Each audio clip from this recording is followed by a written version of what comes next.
What is up, wrestling fans? Welcome to the Smark Out Moment Smack Talk podcast. We are here with the Hot Tags of the Week, episode 519, where we talk about all of the latest news, rumours, gossip, infiltrating the wrestling industry right now. I am your host for this edition, Callum Wiggins, and joining me, as per usual on these shows, Robert DeFelice. Hey, Callum, how you doing this week? Yeah, doing pretty good. It's Full Gear. Well, I don't know when people are listening to this whether Full Gear has happened, will be happening, is somewhat time million years in the future at this point or anything like that. But as of the time that we're recording, it's Full Gear Day. Super excited about that pay-per-view. And yeah, all things are pretty good. How are things on your end? Things are great. It's at the time of recording, it's Full Gear Day, and we're all very excited, and it should be a fun weekend for wrestling. Yep, so we got plenty of news to be talking about here. Not so much as bombshell as last week's with all of the releases and the John Moxley news and all that other stuff, but there are a few things to talk about. Some good news, some bad news, mainly bad news, but that's the world of wrestling that we live in right now. But Yeah, it is. but plenty of things to mull over. But before we do that, of course, I'd like to invite everybody, if you're watching this on YouTube, just drop down below this video right now, hit that like button, hit the subscribe button if you haven't been subscribed already. Drop a comment below. We want to hear your takes about all the stuff that we're going to discuss right here. If you're feeling so inclined, there's the applause button and becoming a member as well. You can support us on the financial side of things, as of course you can do so by joining us at patreon.com/smarkoutmoments. Hit us up there, whether it's just $1, $10, $50. There's different tiers as well where you'll get different rewards. $10 gets you access to all the Darkcast episodes. $50 or more is the Pick Your Poison tier. So if you do that, you can basically command us like your own performing monkeys, and we can do whatever your heart desires, whether it's on the YouTube, well, whether it's on the podcast side of things or whether it is on the website, of course, smarkoutmoment.com. Check out all of the articles, news, reviews, all the stuff that's going on there as well. And yeah, we'll throw in some more plugs towards the back end of things. But for now, let's just dive straight into the hot tags. And let's start with some of the lighter stuff. Get that out of the way now. WWE has filed a couple of new trademarks. I know trademarks is a big thing of Tony's tenure on the hot tag, so got to mention it here. On November 4th, WWE filed trademarks for the names Ulyssa Leon and Damon Kemp. Now, has Ulyssa Leon been on NXT? Apparently she's been working 205 Live. Okay. I So do not know who it is. Honestly, I don't either. And I'm glad that,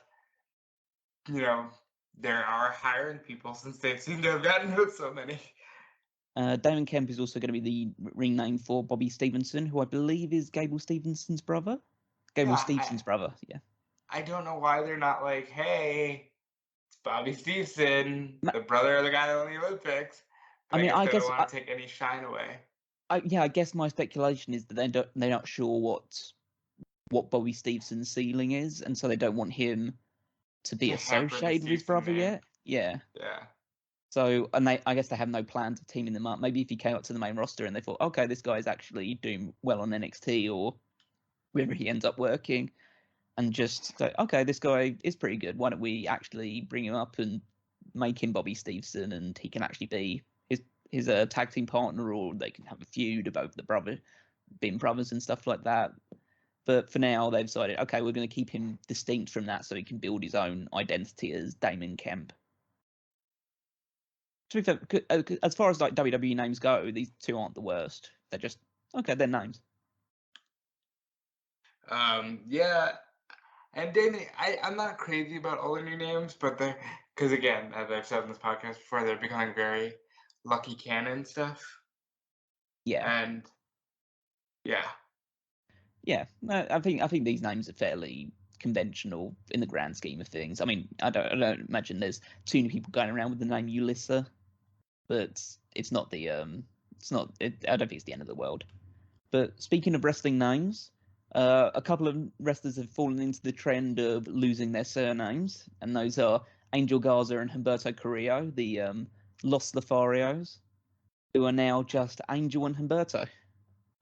It's gonna be weird, but if I had to pick, I would have probably gone with sticking with the last names. Garza and Carrillo instead. Garza and Carrillo. Garza would have been. Garza is a name that has lineage to it. Because, like, hey, this is WWE superstar Angel. All right, that kind of sounds like, you got a gimmick in the 90s where you might be an angel. And I just think Carrillo is a better, I think it rolls off the tongue easier than Humberto, but that's me. Yep. So obviously there was some fun to be had on Twitter over this with WWE champion Big E Langston leaving, formerly Big E Langston, now just Big E leading the charge, saying basically welcome to the group of people that have lost their surnames. Him and Cesaro, Mustafa Ali chimed in when he was just Ali for a little while. Ivar and Eric have thrown into it as well. This is like a very funny interaction where they're just like, Big E's like, oh yeah, talk to Cesaro about snacks and stuff, and Ali's like, yeah, you'll like the meetings, they're short. And it's funny because like so many people have lost their first or last name. It's amazing. Yeah, it's good to see they can find the humor in all that stuff when we're just like, occasionally we just get super frustrated about why are they doing this? Why are they so particular about all this stuff? But people, they just like, we get on with it. It's fine. I'm glad that they're being used, quite frankly. Like, how they haven't ended up on the chopping block is surprising, and I'm glad they're getting used.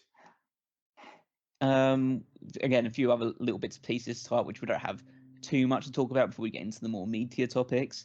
Impact Wrestling has confirmed the signing of Lady Frost to their already pretty stacked women's division. Good for them. They know what their bread and butter is. They know where they're good, and I think that their women's division is like a rare strength to where you can go, who's at the best women's division? Oh, that might actually be where Impact comes in. Yeah, I think I'm not super familiar with Lady Frost's work outside of, I know she's had I think she had a couple of dark matches on AEW. And yeah, and she did like one of the Performance Center Raw era matches with Asuka. And apparently she's been sought after from like the NWA and shit. So that's good for her, because I know she was close to quitting the business. So I'm glad to see that somebody picked her up, because you always want to see somebody fulfill their journey. You know what I mean? Oh, absolutely. So we also got sad news, of course, with the passing of Judy Bagwell this week. Former WCW Tag Team Champion. Yeah, but the Braun Breaker's dad, that one guy. So obviously Judy Bagwell, Buff Bagwell was real life mother, was brought in for a few storyline segments and essentially got over with the crowd with the way that she performed, and was featured pretty heavily on television at one point with the pretty infamous Judy on a pole match. Let's be clear, and this is where, like, never mix it up, children. The Attitude Era and that, like, era of wrestling is not the best stuff, but it was just so popular that they couldn't miss. Judy Bagwell on a pole, like, and by all accounts, she seems like she's great. And the only negative story I know about Judy Bagwell is more on her son, because JR likes to tell the story about Judy calling in sick for Buff when he was supposed to debut for WWE. But, that's a blast. Yeah. But, of course, like, condolences go to the Bagwell family at this time. And, yeah, I think she made the absolute most of her brief time on television, so good for her. Yeah, and, rest in peace, and I'm sure she was a lovely lady. And I think for a brief period of time, they owned, like, a record company or something, and they ended up, that's when a lot of the WCW themes changed, just because, like, they owned a record company. The WCW is very intriguing towards the end, and if you want to know more about that, 2001 Wrestling Odyssey in the archive section. Yeah, definitely check that out and listen to it endlessly on repeat. That is kind of and we're not even done plugging the retro podcast during these. Yep. Of course. That was our that's our foundation as a duo, pretty much. Yes. Let's talk a little bit more about some stuff that's coming to the WWE Network. Ruthless Aggression Season 2 has been announced. Yeah. The premiere is set to take place on November 21st, so the day after Survivor Series. Or day of Survivor Series, is day that? of Survivor Series. Day of After Survivor Series. Series. Yeah, so it'll be coming. Finally, first of all, because when they were supposed to bring Season 2, it was like we were still knee-deep in lockdown. So, good for them. I saw the trailer for this thing. The one episode I'm really excited about is the Elimination Chamber, because I feel like that structure, like, people legitimately disliked it. So I feel like it'll be fun to hear the stories about how that came together. I'm interested in the Shawn Michaels stuff, so that him coming back, even though you've heard all the stories, maybe there's one or two that you haven't. I think this trailer features Stephanie McMahon saying the Ruthless Aggression era showed how great the women can be. And now, granted, there was Jazz and Lita and Victoria and Trish. There was also a ton of bikini contests. So I thought it was very weird. They're like, yeah, the foundation of the women's evolution starts in the Ruthless Aggression era. I'm like, okay. Yeah, I mean, in a way that there is some accuracy in terms of like some of the women's performers in there, but the fact that this didn't exactly wasn't a kickstart to the women's revolution, because it then very much went into the Divas 2-minute matches era of the late 2000s, early 2010s. And, this is just another example. It's why I don't really buy into WWE documentaries, why I haven't watched season 1 of Ruthless Aggression. It's why I probably won't watch season 2 of Ruthless Aggression, because I fundamentally don't trust WWE to tell an accurate story with this stuff. And they whitewash everything. Because they make it sound like, okay, like we need, in the Attitude Era, we were going too far with our storyline, so the Ruthless Aggression era came along, and it's like, but in the Ruthless Aggression era, you kill the guy via sex. Like, what are you, like, you're conflating these things, not everything is accurate. As much as I love the Ruthless Aggression era, it still had its moments. Yeah. So this 5-part series will profile episodes built around The Rock, Shawn Michaels, as Rob mentioned, Elimination Chamber, and Money in the Bank. Lita and Trish Stratus, so obviously the main women's feud of the Ruthless Aggression era, probably that, and then Trish and Mickie James, and Tough Enough. And Tough Enough is probably the one that has the most amount of interest to me, just because I want to see. They're all failures. All the winners are failures. Yeah, so basically the only ever Tough Enough competitor to ever win a quote-unquote world championship is Mandy Rose. And The Miz, technically. Yeah, Miz and Mandy Rose, because they both won. Okay, so you're being nice and talking about the competitors. I'm just talking about how, like, the ones that always do well, like The Miz, like Mandy Rose, are always the runner-ups. It's never, like, the people that win. Like, that one dude, Silent Rage, remember that one? From the Austin season? Andy Levine, yeah. Like, where did he go? Tough Enough is so interesting. Yeah, so I guess he pretty much went silently into the night, as it were, with the Silent Rage. I just remember him. He won the competition, and then he turns up. He gets stunned on an episode of Monday Night Raw, and then he's never seen again. Pretty much. He gets stunned on an episode of Monday Night Raw with Vince McMahon in the ring, and then R-Truth comes out and sings "When the Saints Go Marching In" or something like that, and it was just like, that was it. There's your Tough Enough. Cameron, who got eliminated first, went on to have a career. Tough Enough is amazing. Yeah. So it'll be interesting to see all of their takes on that one, because I think for the most part that concept was a failure, but there are some high moments of the entire thing. So it will be interesting to see their deep dive into that one. A few other bits and pieces. Ric Flair is announced that he is relaunching the Wwe Nation podcast. This is his first kind of big, I guess, coming out thing, and biggest project he's announced since the controversy surrounding Dark Side of the Ring. So I'm like, this will be Ric Flair's second attempt at elimination, third attempt at a podcast. It is the first one that won't have Conrad attached to it because Mark Madden is gonna play host, and I'm just curious as to if it's gonna last. So, hearing that it's going to be Mark Madden as his co-host, and that immediately set alarm bells ringing in my ear a little bit, because he doesn't seem like a very sociable person, on at least from his Twitter feed and stuff like that. He's got a very decisive view about what he views in professional wrestling and stuff like that, and it doesn't really conflate with what I consider to be like where the wrestling landscape is right now. And so I probably won't make this appointment listening to check out the podcast, but it is quite interesting to see that this is the direction Flair is now taking, because I presume this wasn't in the cards until he pretty much, with the Dark Side of the Ring stuff, pretty much burnt a lot of chances of going to AEW in the imminent future. I think this is in the cards along with the other stuff. And I think that this is the one that sticks, because maybe let's wait up before we bring him into AEW. I still think he goes, quite frankly.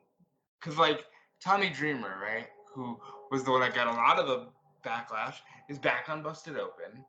He just spoke to Tony Khan, and Khan was very complimentary of him. So it's not like Tony is, going to be like, well, this happened. So it'll be interesting to see where he goes, but I'm not surprised that he's doing a podcast, because I'm sure he wanted to do one when he left WWE, because he did say, outside of everything else, that like one of the reasons why he did it was because he wanted to do outside projects that they weren't letting him do. So it'll be interesting to see what direction they take with that one.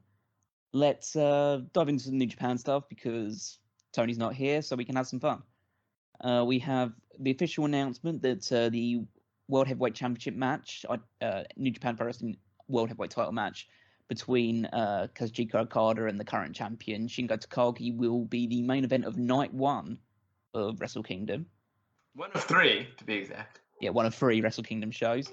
That's quite interesting that it's going to be Night 1, because that gives the impression of what's going to happen on Night 2, because I would have expected that Night 1 would have been Shingo or somebody battling somebody else for the title, and then Okada would win it on Night 2. The fact that Okada is facing Shingo on Night 1 is an interesting way of going about it.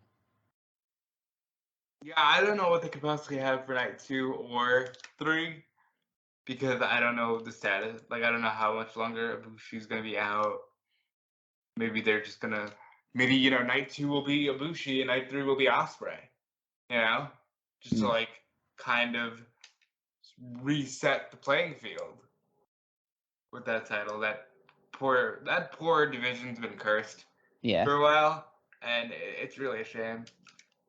So that's obviously going to be coming up in Wrestle Kingdom more imminently. New Japan has both the World Tag League and the Best of the Super Juniors tournaments coming up. So they've announced the full lineups for these.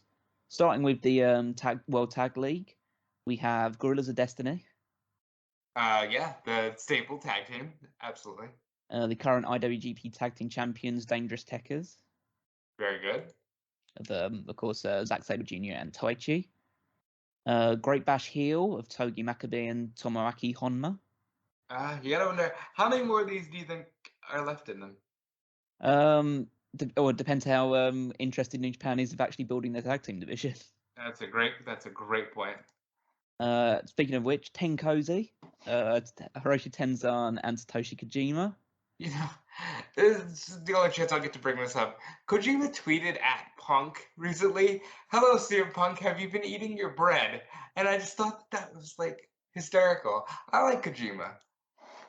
Yeah, Kojima's a lot of fun, and they're a fun tag team. But again, it's like they seem to have been in this position for about a decade at this point, and so it'd be interesting to see they're probably just there to be the fun veterans, get a few victories, but not actually make any real impression on the tournament. Speaking of which, Hiroki Goto and Yoshihashi. Yeah, they're not going to go very far, are they? No, I wouldn't say so. We have Evil and Yujiro Takahashi. You know, call me crazy, but I miss the days of Evil and Sonata. I mean, I'm kind of done with all aspects of the former LIJ members beyond just Shingo at the moment. Yeah, Shingo and Hiromu, obviously, but yeah, I can understand that. Bad Luck Fale and Chase Owens. Just some more OG Bullet Club people, or more OG. Yeah, and I gotta tell you, like, it's really highlighting the lack of strong teams in this division. Yeah, well, we'll get through a lot of these ones. So, Tetsuya Naito and Sanada. So Tetsuya Naito, it's his return from injury, which cost him his chance to appear in the G1. Yeah, and this tag team is pretty good. I wouldn't be surprised to see them win the belts at some point. Oh, they have won it already. Well, I mean, like, I know they were recently fighting for it before Naito got injured, and I'm sure another reign is in their future. We got Hiroshi Tanhashi and Toroyano, which is interesting because obviously Yano is part of Chaos. Tanahashi isn't technically part of Chaos. I know there's been an alliance between their sides, but it is an interesting pairing, to say the least. It's at the very least an odd couple, and it's great. I can at least enjoy this because it's, you know, best wrestler in the world, or at least one of them, and Toroyano. We have Great Okan and Aaron Hanare of the United Empire. I like this. Again, not the strongest tag team in terms of wrestling, but I like Hanare, and Great Okan I've enjoyed more than I ever thought I would. You have Yuji Nagata and Tiger Mask, again another veteran pair of tag teams. Has this Tiger Mask been Tiger Mask the longest? I believe so, yes. That's good for him, and he's actually technically he's already won half of the junior heavyweight tag champions. And I love me some Nagata, so all for this. And probably the most interesting team in this tag league this year, Minoru Suzuki and Taka Michinoku. Ooh.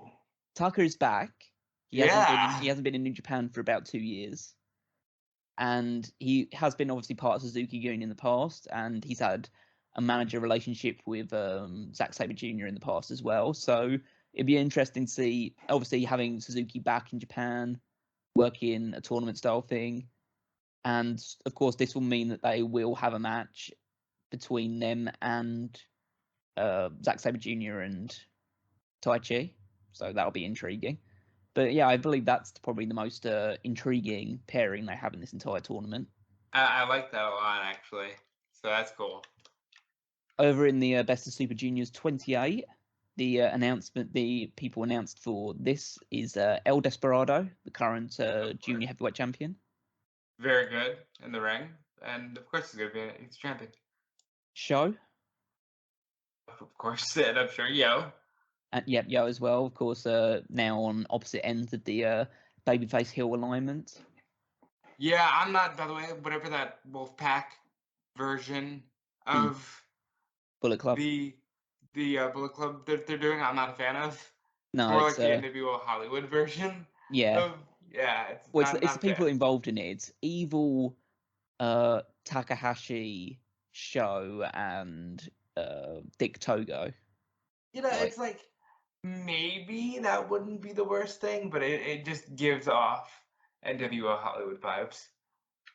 Of course, Hiromu is in there. Of course.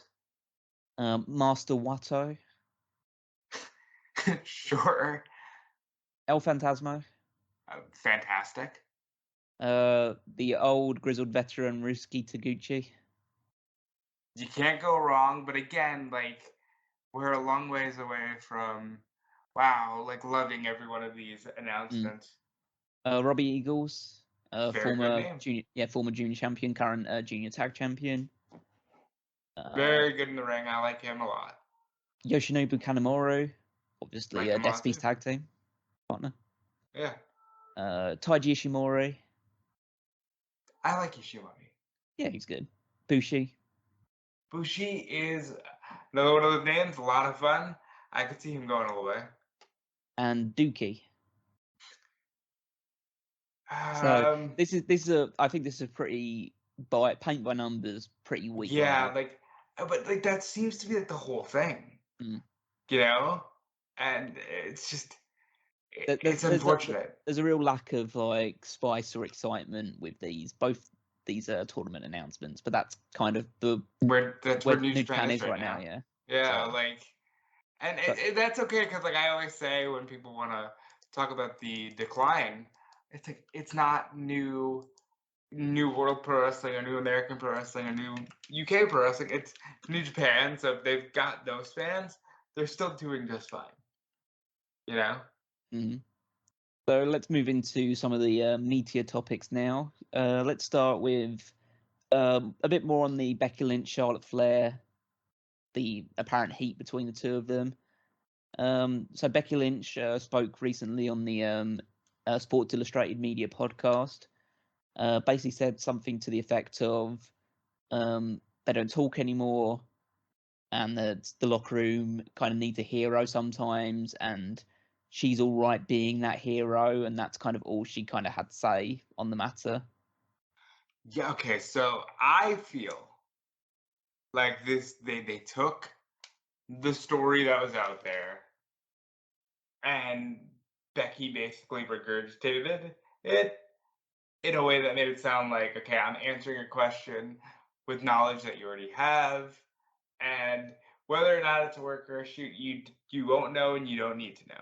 That's the way I took it. Yep. I, for some reason, like I can't imagine that a title swap segment has caused this much friction. Like the friction had to have been there. You know what I mean? Because I can't imagine that this Not one segment, which is dumb, caused this much of a stir. No, I imagine there's probably been underlying tension. I mean, obviously, reports suggested it stemmed back to a tweet that Becky Lynch sent out, calling Charlotte Flair plastic and making reference to her enhancements, shall we say? Which is funny because, yeah, that's kind of the direction Charlotte took in her promo on SmackDown, saying nothing about you is real, and Becky was right there to tweet, "You're saying nothing about me is real." Okay, like I don't know. I can't imagine that there's this much heat, but there could be. And like honestly, it was always said that Vince liked to stir the pot between Brett and Sean. Real heat does draw good feuds. It's one of the reasons why a lot of the Attitude Era people had legitimate tension for their entire runs. Mm. So we'll wait and see, obviously, because they are destined at the moment to be fighting each other at Survivor Series, champion versus champion. So we'll talk a little bit more about that when we do our predictions for Survivor Series. Other than that, we also had other people speaking to podcasts. Bryan Danielson was on Ariel Helwani's podcast and said some things that caused a little bit more of a stir about his WWE release and his reasons for joining AEW. He mentioned about the fact that there were two things of real interest. First of all, he spoke about how he could sleepwalk his way through WWE matches, whereas in AEW he now has to think and be very much more actively involved in the process of having the match. So Yeah, and what do you kind of think about his? Because I think that there is a distinct difference in intensity and direction in his brief number and of just his, AEW matches had so far compared to pretty much the majority of matches he had in WWE. it's crazy to think because he still had great matches, right? So it's crazy to think that he was feeling like he was sleepwalking. Now, an important distinction I would like would be, did you always feel that way, or did your comeback run feel that way? Because I think we can all agree Daniel Bryan on the comeback felt very meh, very quick. And Yeah, like there was a distinct like, this should be the biggest thing in the world, and it's like middle of the card at SummerSlam. Yeah, absolutely. I feel like he could have great matches, but they were always great WWE style matches, which are very formulaic for the most part. So I can understand why he felt like, okay, do this, I get the heat for it. Like I get the heat for a little while, then they get the heat on me, and I just like take it for a little while, and then big comeback, get to the finish, that type of thing.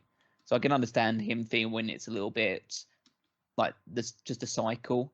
Whereas in AEW, it's a bit more, you have a bit more freedom to try different things and go through different approaches to matches. So I can totally understand that.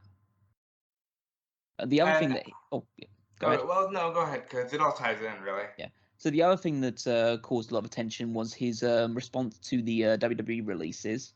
So obviously mentioning the fact that his father-in-law is John Laurinaitis, and so he has kind of a bit more of an understanding of this maybe through that. But he basically talks about how he still like he loves the company, loves Vince and all that stuff, but he mentions that AEW has never released anybody for reasons that are either non-disciplinary or the fact that they just couldn't get them into the country. Whereas WWE doing these things is not going to paint WWE in a good light, and that was part of the reason why he wanted to leave the company in the first place and go to a place like AEW that does, at least on a surface level, treat their wrestlers with a bit more respect and care. Which is amazing. Because Bryan, again, has openly said, I love WWE. I love being there. And I think, we're going to talk about another situation, right? Where, again, people love this company. And this company is just starting to, like, cannibalize all of the good morale that it had kind of built up for a number of years, because there was still the odd story of like Del Rio being frustrated or some stupid thing like that, but really on the whole it seems like people were getting excited about, oh, WWE has become such a much better place to work. You look at Adam Cole, who had like a fantastic 4 years. You look at like Kevin Owens, for the first portion of his run, was in love with it. And now it's just becoming like, it's such a dark, bleak, shitty place to work. And it's crazy.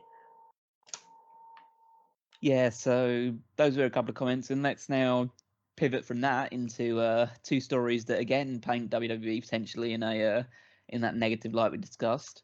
We'll start with Keith Lee. Keith Lee was obviously recently released from WWE. Spoke about that last week, and then he made a claim in a statement in the following week that he apparently paid his own medical expenses for when he was suffering from COVID-19. And so Yeah, and this would have been fine.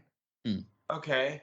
And then last night, Sean and other media get a memo from WWE that says any claims that he says about us not helping him with his medical bills is erroneous, and if he has a problem, he can contact us himself. Yeah. So this is the statement that WWE put out. I'll read it verbatim from the source that I have it here.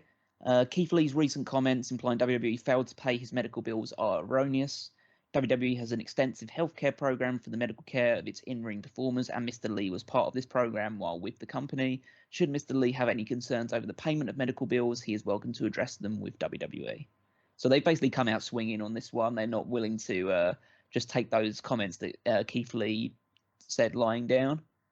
And it is interesting because it's hard to really take the side of WWE in these circumstances just because of how their stock, in terms of just like overall things they've been doing and the way they seemingly treating their superstars, just releasing them as and when they feel the need to in order to boost their profits a little bit further. It's hard to really take their side on this, but again, we need to obviously take a step back and realize that we don't know the ins and outs. We don't know what actually did and did not take place. My natural inclination is always to side with the talent over the corporation. But again, maybe more of this stuff will come out in as this time goes on. case, it's like I can't see Keith Lee lying about that. Mm. You know? Well, there's always been I know people have spoken about in the past that WWE does pay medical expenses for things that happen in the ring. So if you get injured in the ring, if you suffer any sort of like issues in the ring, then they will cover your medical expenses. But obviously, if it's in relation to the health issues that he had surrounding COVID-19, he did not. Well, as far as we know, he did not contract COVID-19 at a WWE show or anything like that, and so maybe that seems like outside of the remit. But regardless of it, But if it, so like, yeah, that's but that's weird because again, it's a loophole that does apply. And if you watch like the Dark Side of the Ring on the steroid stuff, like they're very good at loopholes that do apply. However, it's also bullshit because if he had COVID, you should have been helping him all the way through. Especially the way he makes it sound like he was near death at any point. yeah. So obviously, I'm sure more this story might come out in time moving forward. I'm looking forward to a lot of talents shoot interviews talking about this in the future, and Keith Lee's one. I don't think he'll pull any punches, but yeah, the ones on the horizon, well, that have to be on the horizon that I'm waiting for. I'm waiting for Wyatt, and I'm sure when Keith Lee starts to talk, it'll be very intriguing. yeah. Sad thing is, Keith Lee did a podcast the week he was released with the company that released him. Yeah, so I'm looking forward to that. I'm looking forward to when Karrion Kross gets to talk about his time there. Frankie Monet, just see what like her taking it. Her one will probably be pretty laissez-faire. It's like, okay, I was in there for a cup of coffee, yeah, and then it was out. Yeah, but there's plenty of people that want to hear from. So nobody's crapped on like Sean and Hunter yet. No. Right? Like nobody's actively said, they lied to me. I think both Tyler Rust and Bronson Reed specifically said Shawn Michaels went out of his way to call me and say, I'm pissed off about this. You have my number. I hope this isn't the end of us working together. Go show them that this was a mistake. Mm. So I'm wondering if, like Frankie, because she never went to WWE. So I'm wondering if she'll break that chain of like, yeah, NXT's kind of crappy too, but of course this is also the NXT 2.0 stuff. Yeah, so yeah, there's a lot of reasons why that people have been released, and they'll have different interpretations of it, but there doesn't seem to be any ill will that's been shown towards, as you say, Hunter or Sean throughout this entire thing. So it gives you the impression that they were creatively satisfied when those guys were at the forefront of NXT. Now things have changed. People are less forgiving about that stuff. Yeah. So that's one side of things where WWE's been painted in a bit of a negative light. The other concerns current King of the Ring, Xavier Woods, and UpUpDownDown. And this is one that Fightful broke, so I had a little more of a heads up on this one. And when I got the heads up, I was like, oh my gosh, this is one I was not expecting. So Xavier Woods, as everybody knows, runs UpUpDownDown, the YouTube channel based around gaming. And if you don't know, even though that is his brainchild, is his channel, WWE owns it. So that's why all of the merchandise stuff goes through WWE Shop, all that stuff. And recently it was reported by Sean Ross Sapp on Fightful Select that Xavier Woods was making little to no additional money from the UpUpDownDown stuff, and the G4 stuff, in addition to UpUpDownDown, is all towards his downside guarantee. That alone is unbelievable. So of course, Woods has decided to hold out on creating content, and those that were working with UpUpDownDown, the Tyler Breeze and some of that, they're all not making content, and they all just threaten to just not do it ever again because they want Woods to get a better deal. And I think that that's great because he deserves a better deal. And this is something that he created that WWE was probably like, nerds, video games, whatever. And it's like more people have gotten over from Up Up Down Down and The Party than like the stuff that they were doing in the ring in some cases. Tyler Breeze, people love him now from The Party. Like the people don't even care practically about the time he spent in the ring as compared to the time he spent on YouTube and on Twitch with Woods, Cesaro, and Adam Cole. And it's so wild to me that they would do that to somebody who's helping them. Yeah, to put it into context, Up Up Down Down has 2.27 million subscribers.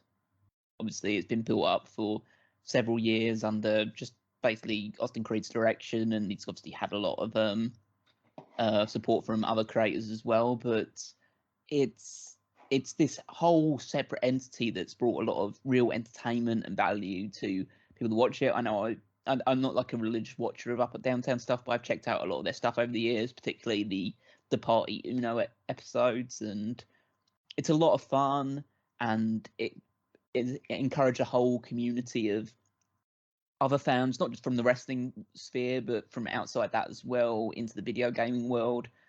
And the fact that, first of all, he's not getting any additional money for it, because in the fact that he's pretty much at the center of it, and anyone, both him and anyone else that's actually contributed to it, it all goes towards their downside guarantees if they're part of the WWE family.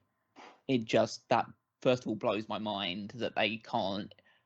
Well, it blows my mind in one way, but then also I know that the third-party content stuff and all this other stuff that WWE has had issues with in the past, it doesn't surprise me that they've decided, oh, okay, we own all of this, so it's just part of your contract with us, and we get all the additional stuff this company. Like, imagine how much that channel makes. I think so as far as like the Twitch stuff, I think Adam Cole, who was adamant that his Twitch wasn't going anywhere, was making 300,000 a year on Twitch. So imagine, if you will, what Xavier Woods could be making with a YouTube channel that has 2.27 million subscribers. And I just think that it sucks that they're constantly like, yeah, but it's all wrapped up in this one contract you have with us. But even though you're totally an independent contractor and allowed to do whatever else you want legally, it's so murky. Yeah, so as would naturally be the case, I'm sure most people would take the same way. I'm completely on the side of Woods and all the creators on Up Up Down Down. They're totally right to be holding out and refusing to make any additional content for that channel until they are able to get the money that they are owed. If anything, well, it's been reported that this in no way should affect Xavier Woods' booking. And if you watch SmackDown, it doesn't seem like that's the case, because it seems like he's going to be in line for a world championship I know, opportunity. it seems like this is the most he's ever done. Yeah, exactly. On TV, so that's good. So yeah, that's a good side of things. I don't know whether that's a supposed make good in order to try and convince him to back down on this side of things, but I hope that they don't, because they should be making money for this. And at the end of the day, WWE doesn't need the additional revenue they're getting from this YouTube channel, or at least not a significant portion of it. A lot of it should be going to Woods and the guys that make it as great a channel as it is. Yeah, and I hope that they continue to do that. But of course, talent first. Like, it's just so crazy.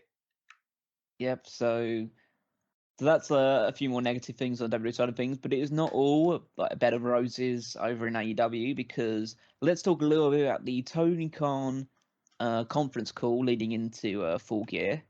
Obviously, it's all these you were either like part of it, or at least like following along closely as part of like the Fightful duties, so you know a bit more about this than me. I wasn't listening to it live, but one incident in particular has caused a lot of controversy, which was Tony Khan's response to a question from Ella J of SE Scoops, should I say, and that is regarding the concept of AEW running an all-women show sometime in the future. Rob, do you want to take it from there?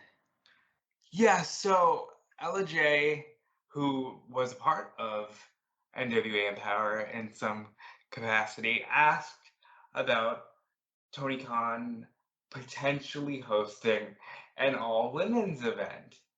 And I think, unbeknownst to anyone, she struck a nerve with Tony, who just cut her off and was like, actually, I want to stop you right there because I don't think that the NWA did enough to share how much I had contributed to Empower, and I not only did I send talent, but I also helped out financially, and I really wish they would have said more about that. And he was very intense. He said it was like paying for a dinner and nobody says thank you.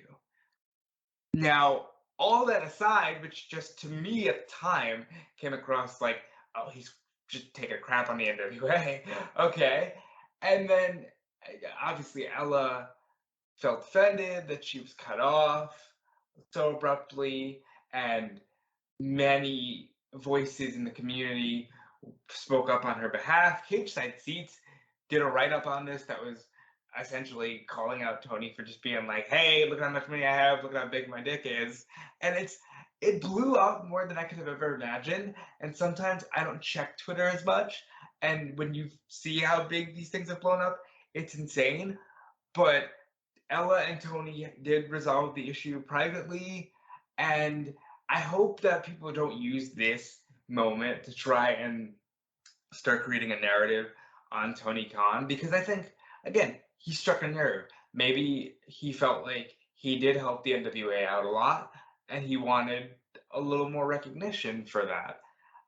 And as far as whether or not they would do an all-women show, he never answered that directly. I think they have made tremendous strides in their women's division, and I'm sure if the opportunity ever came up, he would do it. They did do that all-women's tournament last year on YouTube, and I'm sure if the chance ever came up, they might do it. But a lot of people were very upset about him cutting off Ella, and I'm just glad that they at least resolved the issue privately. Yeah. I would say, first of all, I wouldn't worry too much about people using this as a narrative to beat Tony Khan with, because that's definitely happening, and it's been happening. It was happening long before this stuff happened anyways. This is just another thing they can add fuel to that fire. I would say that you can see multiple sides to this. Obviously, there have been instances where people have cut off reporters and people asking questions on these calls in the past.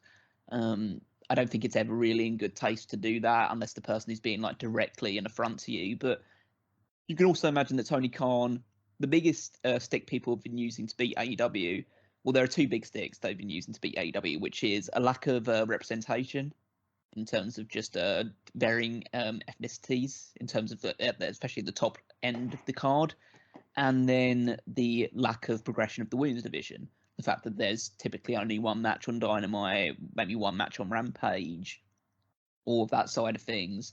The fact there's only going to be two women's matches on the upcoming Full Gear show. So I imagine that eventually, if people are going to be constantly mentioning those references, it is going to strike a nerve, and Tony's just going to lash out, and other people would lash out as well. And whether they're in the right or whether they're in the wrong, it's understandable to suggest that someone would just hit back off constantly being berated by that sort of stuff. And it's not Ella's fault. Ella has every right in the world to ask that question, and just because AEW does have a very strong women's division, so there is the question about whether they will do a show which is akin to Empower or Evolution from a couple of years ago. And so I think that there's something that there's scope to believe they might do something like that in the future. I think maybe it's that he never answered the question directly, but I think, again, he caught him on a bad day, he hit a nerve, right? And I kind of prefer the answer he gave as opposed to Evolution 2 is coming, because where has that gotten anybody in the last, 5 years? Yeah. I think they understand that, they want to push the idea that they are making strides with the women's division. They are, but there's still room to improve. There's still more that needs to be done.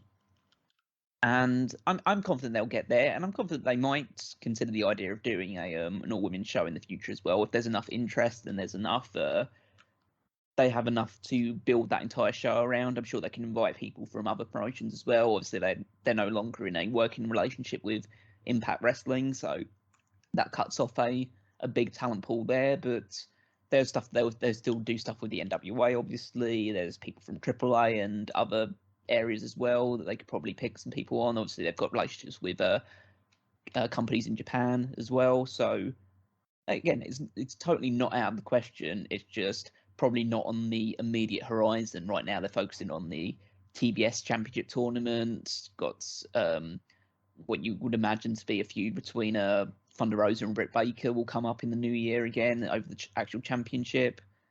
And yeah, so as I say, I don't think Tony in any regard painted himself in any kind of glory here, or should be viewed with a lot of sympathy because he got frustrated about a question from a reporter. It doesn't paint him in a good light at all. But people that are taking this as like, it's like, oh, Tony Khan's awful, and just like, oh, everyone that's like tries to kiss his butt and says he's like a creative genius, well, he did this and now we all hate him. Like, there should be a reason to cancel him off the back of it.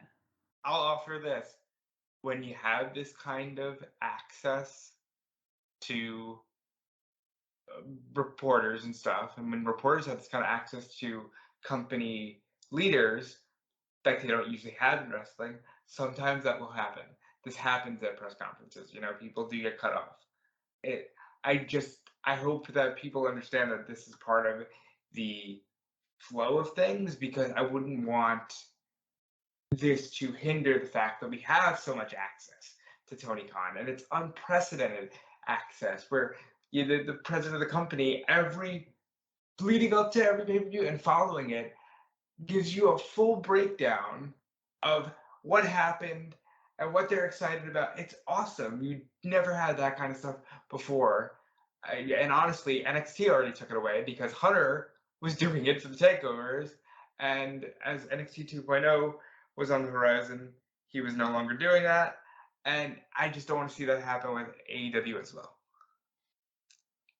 So we're going to be moving on now to, well, the main thing we have left to talk about is the TV coverage. But before that, we need to talk about something that happened just before the TV coverage that then was completely changed by the TV coverage. So basically a couple of almost an hour or so probably after we finished recording the hot tags last week, WWE announced on Twitter that they will be announcing the Survivor Series matches, the side series 5-on-5 matches between Raw and SmackDown, both on the men's and women's sides, over on Twitter. And first of all, what the fuck are they doing announcing all this stuff on Twitter? On the day of like a big college football game, apparently. I don't follow that stuff, but they're like, yeah, this stuff's gonna get buried anyway. But maybe that was the goal. Honestly, this year's Survivor Series feels like they genuinely don't care about the concept of Survivor Series anymore, and they're just doing it because it's on the calendar. And I am kind of at the point of like, look, I love Survivor Series, 33 years and all that, but if you ain't gonna bother putting any effort, you could just scrap the concept, right? Like, nobody will, at this point, will anybody really be mad if Survivor Series is just an average pay-per-view and doesn't feature Raw versus SmackDown or any 5-on-5s? Or would it make it easier to do 5-on-5s because you can just go back to, I don't know, Team Orton versus Team AJ, and it's just, here are 4 baby faces, here are 4 heels, go. Yeah, this is awful. This is awful. It's been a terrible build for Survivor Series, and I think we said pretty much the exact same thing previous year as well. There is just a complete lack of. There's no reason that these teams should be feuding with each other, and we'll break down the original teams that were announced in a little bit, but they were. There's too much crossover between people that were on SmackDown a couple of years ago and now, like a couple of weeks ago even, were now on Team Raw. There's no. They need to change the date of the draft. Yeah, there's no intensity as to why they should be feuding with each other. They're more building up the idea of like, can these teams coexist more than the actual like idea of Raw and SmackDown, and one side wants to really defeat the other. They haven't even got like people in the Stephanie and Shane roles anymore because Adam Pearce and Sonya Deville float between both shows, so they shouldn't have any preference. Apparently, Adam Pearce really wants Raw to win, but other than that, it's like apparently, by the way, from last Friday to this Monday, Adam Pearce has gone full heel. Yeah. Like, Adam Pearce is just like, maybe it was the F5 from Lesnar. Maybe that's the excuse they're going to use. It's just knocked his brain slightly. That landing is just like now he's like his right, full because heel now mode is he's like engaged. just being a douche to the roster, which is, it's fine. And Sonya's already doing that as well. But so now they're both heels, but they still don't kind of like each other, and they still have issues with each other. But it's all, again, this is what WWE does best: create very unlikable characters. And it's so, we don't know what we're doing anymore. And I hate to keep beating that drum, but it just oozes all over this build in particular and everything they've done since, I would say a little bit before the pandemic, but at least before the pandemic, they were trying a little harder. The pandemic, the Peacock move, and all the other stuff surrounding it has really put them in this mindset of, oh, we don't even need to try anymore. We proved we can do this without fans in the audience, for God's sake. So let's run down these what the original announcements were before we get into the actual TV. So the Raw women's team for the Survivor Series was announced as Bianca Belair, Rhea Ripley, Liv Morgan, Carmella, and Queen Zelina Vega. As if anybody would want to come up, that is 80% were on SmackDown prior to the draft. Yeah, which is absolutely, by the way, you can't do that. Like, what is the point of fighting? Oh, well, we'll get to that. There's an even worse example going forward, but the 5 women representing Team SmackDown will be Sasha Banks, Shayna Baszler, Shotzi, Natalya, and Aaliyah at the time. Again, we'll talk about how things have changed since then, but again, that is both Shayna Baszler and Sasha. Well, Shayna Baszler and Natalya, I believe, were on Raw prior to that. So at least they have Sasha, who is genuinely an anchor for SmackDown. But even this is just like, not strong. Over on the men's side of things, Seth Rollins, Finn Balor, Kevin Owens, Rey Mysterio, and Dominic Mysterio, all of which were on SmackDown. We're on SmackDown. Right to the draft. And obviously we'll get to the one change on that team, which should have been there from minute one. And then just to round it off, the 5 men on the SmackDown team, at least at the time of the original announcement, were Drew McIntyre, Jeff Hardy, Xavier Woods, Sami Zayn, and Happy Corbin. 3 of which were on Raw in the form of McIntyre, Hardy, and Woods prior to the draft.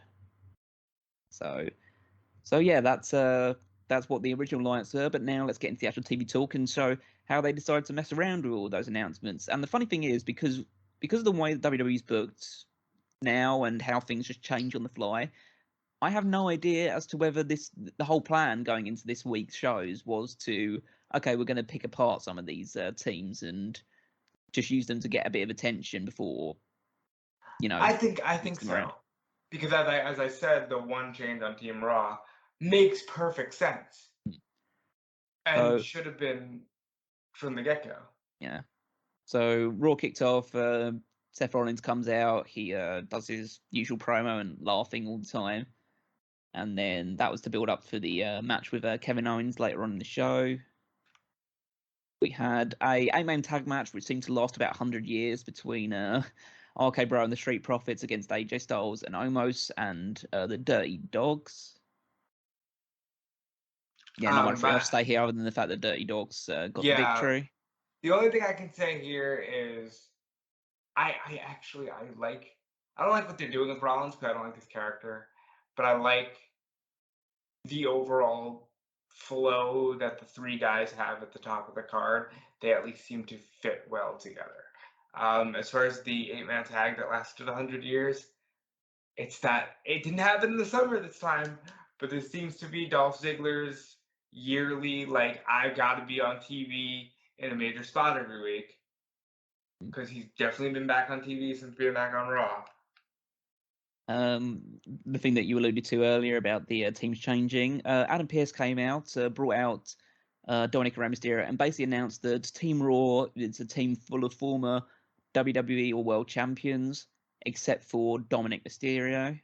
And so he said Dominic Mysterio will still remain on the team if he can beat this man, and that led to the arrival of Bobby Lashley and MVP.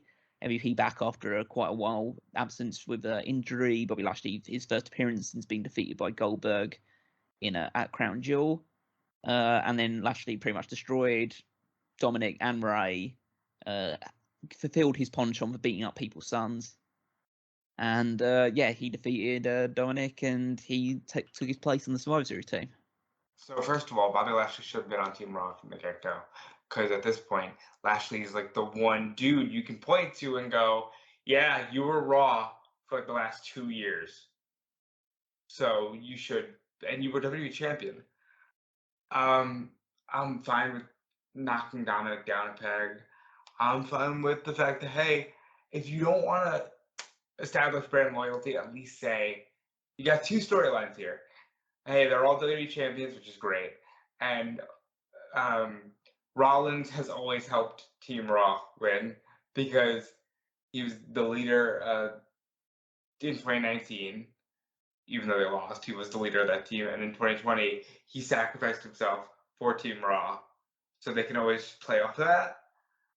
And that's about all you got. That's me stretching. But Lashley should have absolutely been on this show. There should have been no reason why it was like, oh, I guess Lashley's going to be on it. He should have been there. Should have been announced. We had Big E defeated Chad Gable. That's fun. I'm glad Chad Gable for the last 2 weeks has wrestled former world champions. Yeah.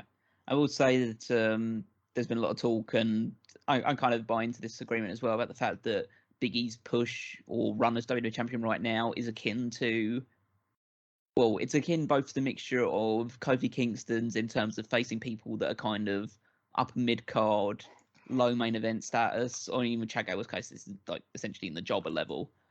And the fact that he essentially got beat up for the entire match by Gable and then won by a couple of big moves is very akin to the Cena, the babyface Roman Reigns, the like Hulk Hogan style match. That is like Vince McMahon's trademark for how you book a WWE champion in matches. Which I think he fits that mold. And I brought this up on the Full Gear predictions, right? Where I said it's difficult for WWE champions of this era because it just seems like the bar keeps lowering. And then it sounds like when you say that, you're taking a shot at E. And you're not. It's just you can't keep going, well, look at this championship run compared to Austin and Rock. Because even Roman, it's like, okay, you're the guy.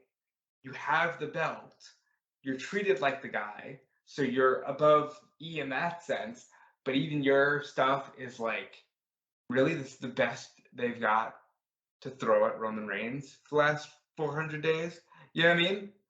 It's just unfortunate that they have a weak roster right now, and that is amplified on the Monday Night Raw side because a lot of the major cuts have been all Raw. Wyatt, Strowman, Lee, and even Cross, who could have been, Lee was probably definitely going to be on Team Raw, and Cross could have worked his way into that level, and they've all been cut. So Raw, more than anything, has taken the beating with these releases. And I think that all of that exemplifies that he's kind of having a middling run, and there will always be a subsection of people who are just happy to see him get the belt that will always be like, oh, well, this was great. But I think realistically, do you see Big E holding the title or defending it in the main event of WrestleMania? No. Yeah, it's like, and that's not fair. You shouldn't be able to write off your WWE champion with such ease. And I feel like with E, I haven't even really thought about the WWE title as much. Well, E's for E there. Yeah, there you go. We finally had some excitement in the 24/7 championship picture with a variety of people holding the belts. First, what's his name? Drake Maverick. That's it. There you go. I was just thinking of Spud for a second there, and then it's just like Drake Maverick defeated Reggie in a match. But then there was pinfall victories for Tozawa. Then Corey Graves pinned Akira Tozawa. Then he was rolled up by his co-commentator Byron Saxton. Maverick then pinned Saxton. Reggie then got the title back. So nothing changed, but everything happened in that short span of time. So, this is the best thing they've done with the 24/7 title in months. Isn't that saying something? I like seeing Graves and Saxton get it. I like seeing Graves get a belt. Honestly, like, he deserves something. I like that they didn't have Jimmy Smith roll up Saxton. I like that, like, all of this was in good fun, and that was the point of the title in the first place. So yay. Probably the most interesting thing that's happened in the WWE Women's Division, at least on Raw side of things, for a while.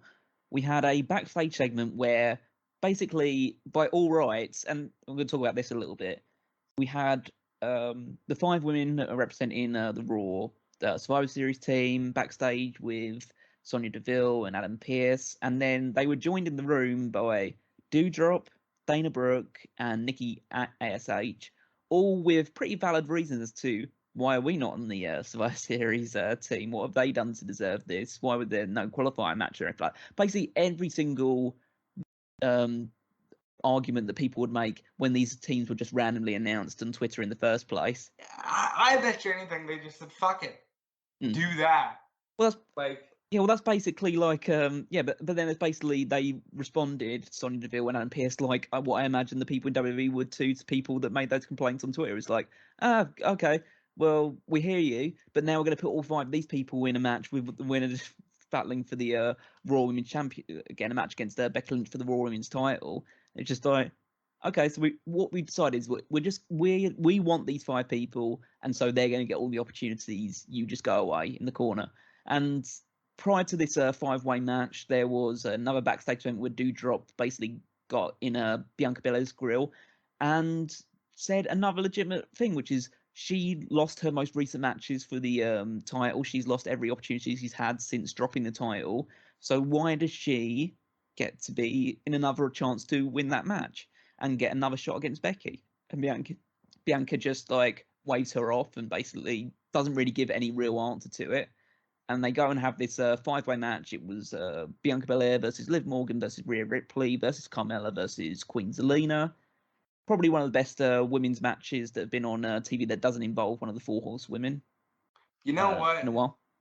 But honestly, I love everything about that, right? Here's where I get annoyed. They only pull this shit when they need a get out of jail free card. Like, they make up the rules. Like, everybody across both shows at all times should be saying things that Doudrop said to Bianca Belair. Like, that should always be an issue. And they need to work harder at making that a permanent reason to fight. Right? Yeah. And I just don't like that. Like, for example, the 30 days rule for titles, I never want to hear about it again. Because people go months now without defending belts. And not just like the 24/7 title, but like the world title and the IC title. I miss when these things mattered. But yeah, the match was fantastic. And I feel like there will, again, another thing where there's going to be a subsection of people that are going to be like, well, Bianca carried SmackDown and carried the division, and then Becky came back, and now they're pushing Bianca down. I still believe that this would have been the path for Bianca either way. Becky, go ahead. I think it's what they did here was pretty successful in terms of what they wanted to achieve, which is they've gotten Bianca now into a feud with Doudrop, which I don't really put it this way. I can't personally view Doudrop as a heel in this scenario because she's 100% justified in what she said. Yeah, so, I'm also annoyed that they're making her a heel. Yeah. Just off the back of that, just because they need someone for her to feud with, and have decided they're not going to go with the either Carmella or Zelina route, because basically they did Carmella against Bianca multiple times over on SmackDown, so at least they're trying to steer clear of that. But that means they have to face Doudrop, but at least that's something else for Bianca's to do away from the title scene. And then they had Liv Morgan win because everyone, well, not everyone, but loads of people been clamoring for Liv Morgan to get a push and to get a title opportunity, and so they've given that to her stand. So And I'm she sure her deserves stands are very happy. and she deserves it. I mean, like, I know you're gonna say, well, she hasn't won anything, but again, Maybe the as a performer and someone who's worked hard and actually just like the person of Liv Morgan does deserve to get this opportunity. But again, I just always call that to the kayfabe side of things. Well, if she does deserve the opportunity, make me see that make she her deserves the win, yeah. opportunity. Yeah, you're right. But it's like, again, they only pull this shit out of their ass when they want to have a reason to start a feud. This is one of the first times where like WrestleMania is in AT&T Stadium, right? And last time they were in AT&T Stadium, they were determined to have the biggest crowd ever.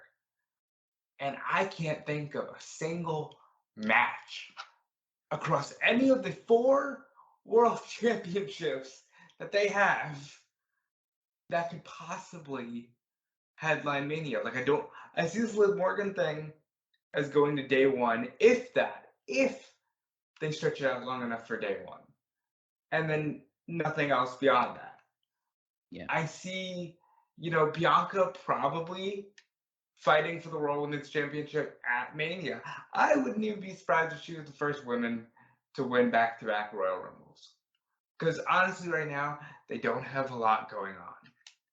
And that's not good, because I'll say it again, this was the one area where you were trouncing. You were trouncing All Elite Wrestling, And they let so much of their women's division just either leave or fired them or just slide. And I don't understand why the ball is dropping. Yeah. So that was one thing. At least that was a step seemingly in the right direction. Main event saw I've got to mention as well. Veer Mahan is still coming. Yeah. Well, at least he's not the real Slim Shanky. I mean, what the fuck? Yeah, we'll talk about that. Right. Like Veer. What are you gonna do with Veer? By the way, like what in God's name is he really gonna bring to Monday Night Raw? Is anybody really thinking, oh, Veer versus Big E, WrestleMania? You know you're not thinking that. What are you doing? Stick him with Jinder and Shanky, or stick him back in Indus Share. What is he possibly gonna do on his own? I guess, well, let's say I guess we'll find out, but there's a good chance we might never find out. These vignettes might just end and we never see him again, but... I mean, look at Elias! Yeah. So, main event was Kevin Owens against Seth Rollins. Seth Rollins got the victory via a count-out when Owens kind of bumped into Big E, trying to get back into the ring. That caused Owens to get counted out. He gets frustrated afterwards. He goes on a frustrated attack on Big E, just beating him up all over the ring, hits a powerbomb on the apron, and I don't know where this is really going. I don't know whether this is Owens' heel turn. I mean, personally, I think that what's happening is that you're going to do the Seth Rollins versus Big E match at some point. I don't know when that's going to be. I don't think they can really stretch that out to day 1. So I don't know whether it's happening the week before Survivor Series, the week after Survivor Series, or something like that. But I assume it will happen before day 1. Big E versus Owens will be the match at day 1. And then that's probably the last thing Owens will do. He'll put Big E over as strong as possible, and that'll be the last major thing he does before leaving the company. So I'm going to call back to an angle that I'm sure nobody calls back to. In 2005, when John Cena won the belt, it seemed like they were going to run with Christian, and then they pivoted to this angle with Jericho, which ended up being Jericho's swan song in the company for a couple of years. I see this being like that, where I'm sure Rollins will get a match. I'm sure they'll do a 3-way. But I think at the Royal Rumble, it'll be either I win the WWE Championship or I'm leaving, wink, wink. And Big E will beat him, and Owens will leave, kicking and screaming, right on to AEW television. Because I think Owens wants to do business on the way out. I think this is like the first time since Mox that they have kind of a guy who's openly leaving, and I'm sure he wants to do business proper. as Moxley did, except they kept bringing him back for Shield reunions. Yeah, so that's what I kind of see this going. So, again, we'll see how it progresses because there's still one episode of Raw before Survivor Series, and both Owens and Rollins are currently positioned to be part of the Survivor Series team. So we'll see how that goes.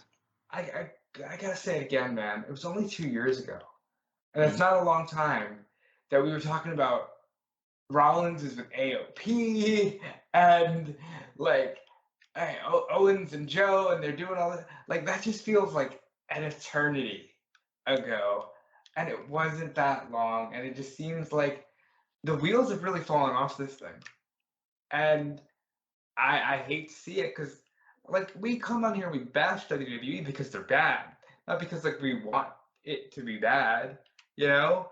I want WWE to be the best it's ever been because if they were, that would legitimately mean wrestling is the best it's ever been in decades. And I want that to be the case, but this build to Survivor Series has been garbage, and Monday Night Raw hasn't been worse. And that's evidenced by the ratings, by the way, as they saw like a huge drop off. It went from a 1.6 across hour 1 and hour 2 to a 1.3, the lowest third hour rating ever on this Monday. What do you think about that? Do you think that if you're USA, are you looking at that and saying, "Ugh, maybe we restructure here," or do you not care because it's WWE and they can easily fill 30 hours of content? Nobody cares. Here's your money. It becomes more and more.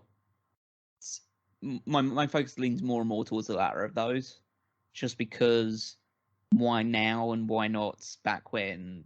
Like, why hasn't that become an issue for the years and years that they've been siphoning viewers out of the company? So I think just more and more a case of like, as long as they have a strong brand presence and they're still drawing big numbers, because at the end of the day, even though WWE is dropping viewers and dropping ratings, they're still probably bigger than anything else that USA could put in that time slot.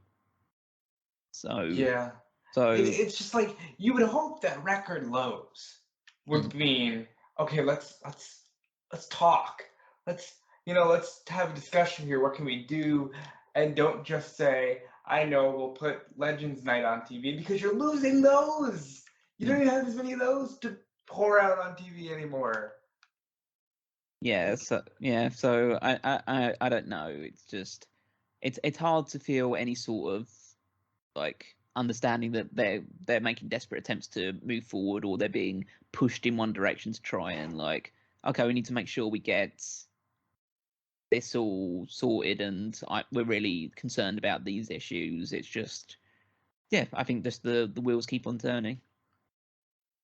Yeah, like, and I never want to see anybody try to fight them on Monday nights ever again. No, because that was just miserable for TNA, and I think even like Rampage against SmackDown hasn't favored Rampage well. But like, just do something. Just admit that it's not. I just want them to admit that, hey, what we're doing isn't working, and they'll get there, but it won't be until long after they've figured out whatever it is that will work, and likely it'll probably be whenever they find the guy that can actually be the guy, because as much as they say, well, nobody's the guy, even Cena at this point has gotten to a certain level of respect because he was the solo guy. That's how the business works. That's the way it works best. They need to find the guy. so we move over onto NXT 2.0. We had the opening match of Toxic Attraction versus Io Shirai, Casey Catanzaro, and Kaden Carter, with Toxic Attraction getting the victory. And yeah, it seems like Toxic Attraction are kind of the stars of the show at this point.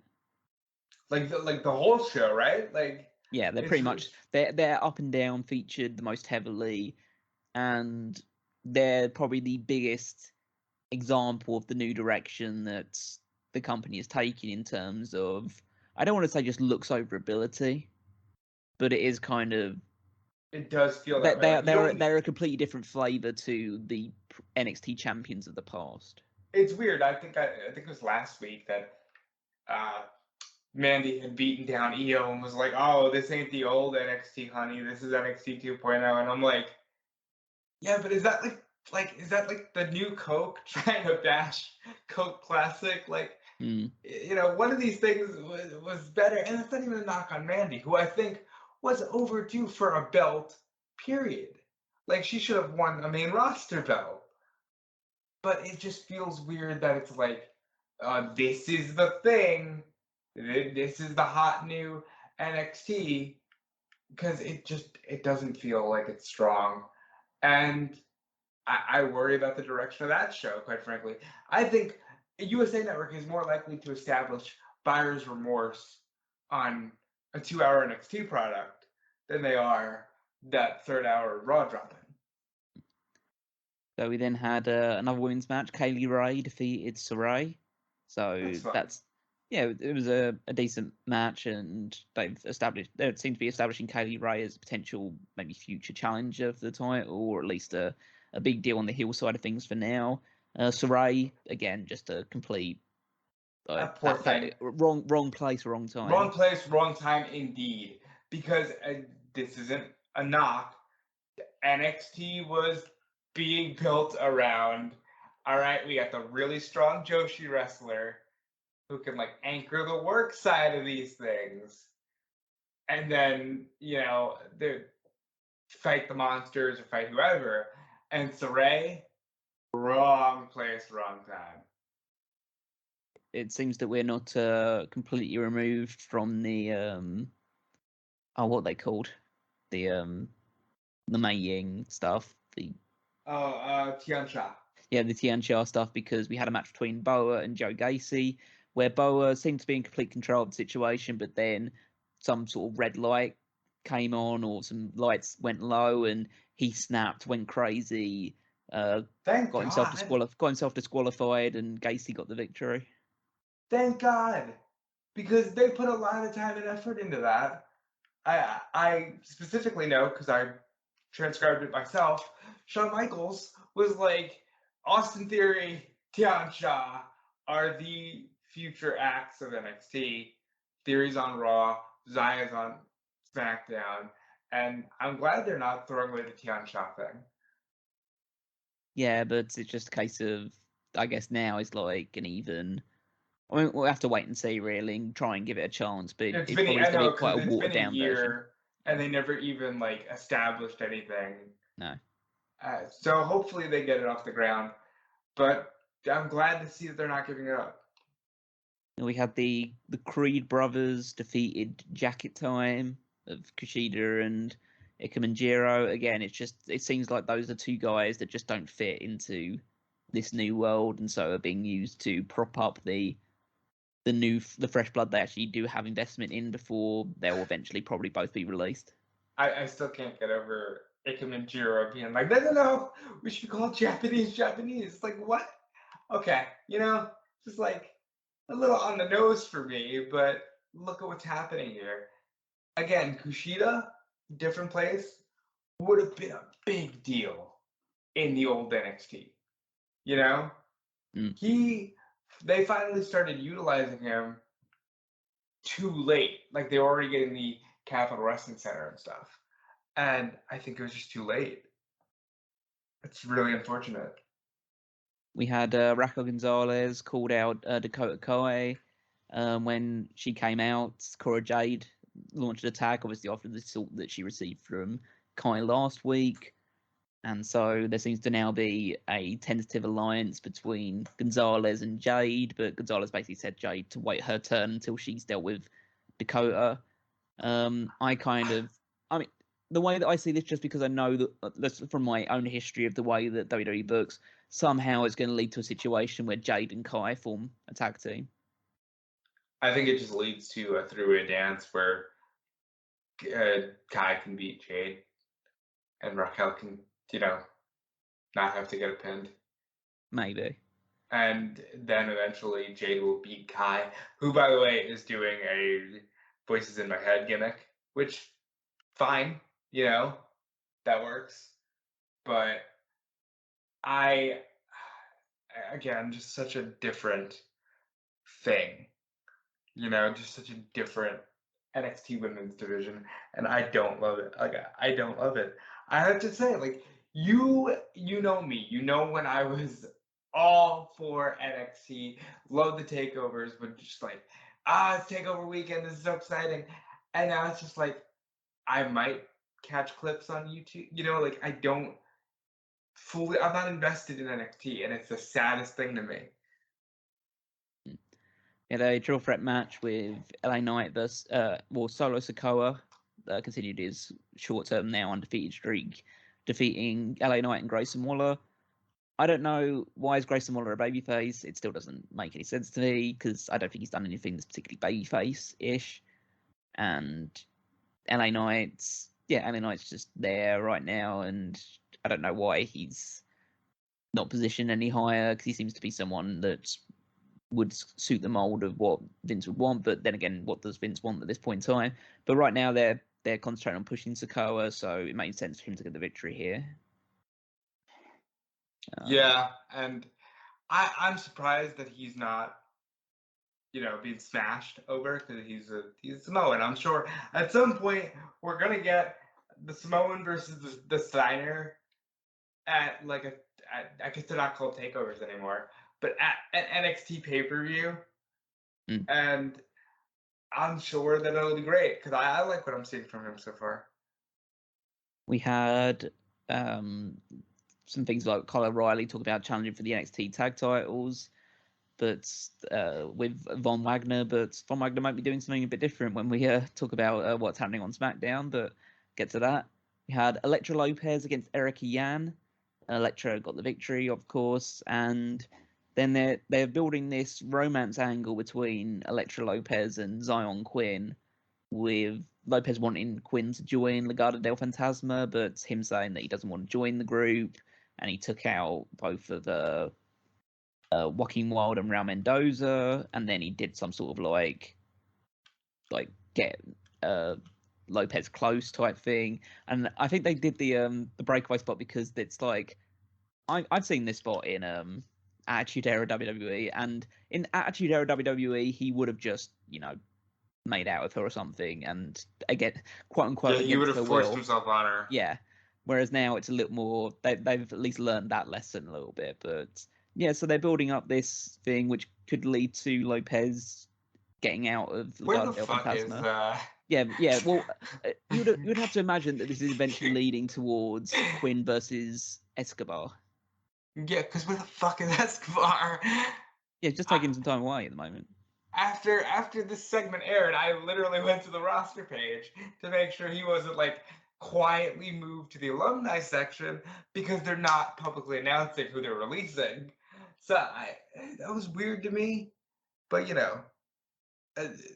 I think this has potential. Actually, I don't hate this one because Zion Quinn is very charming, charismatic, and Elektra Lopez is a great character, and she is somebody who I'm looking at and I'm like, all right, if you want to go with characters like this again, to where they're maybe more valets but can also throw down, Elektra Lopez is the star of that show right now, in terms of that kind of character. We had Tony D'Angelo giving Indy Hartwell a dead fish to give to Dexter Loomis because they're having a match next week. I mean, she's going to be sleeping with the fishes. The way she's talking recently, I'm surprised she's getting any sleep at all, considering the way that she talks about Dexter Loomis. Yeah, really. And I am so glad that they're just married. It's very weird that there's no swerve, but they're just married, and that's fun. And we had the main event, which was Pete Dunne against the North American champion Carmelo Hayes, with Dunne getting the victory thanks to a distraction by Gargano and Dexter Loomis on the outside. And I don't like. I will tell you this all the time. I don't like champions just losing non-title matches. It makes Carmelo Hayes. I know Pete Dunne is obviously a big deal in NXT and he has been in the past, but him just getting the victory here, it just makes Carmelo Hayes look like okay, you're just a guy. You're not a a big deal as North American champion. I honestly, and God knows I've been wrong in the past. Right now, Carmelo Hayes looks like the guy that might end up with like the branding of like the John Cena out of the OVW4 kind of. They seem to like him. He's very good.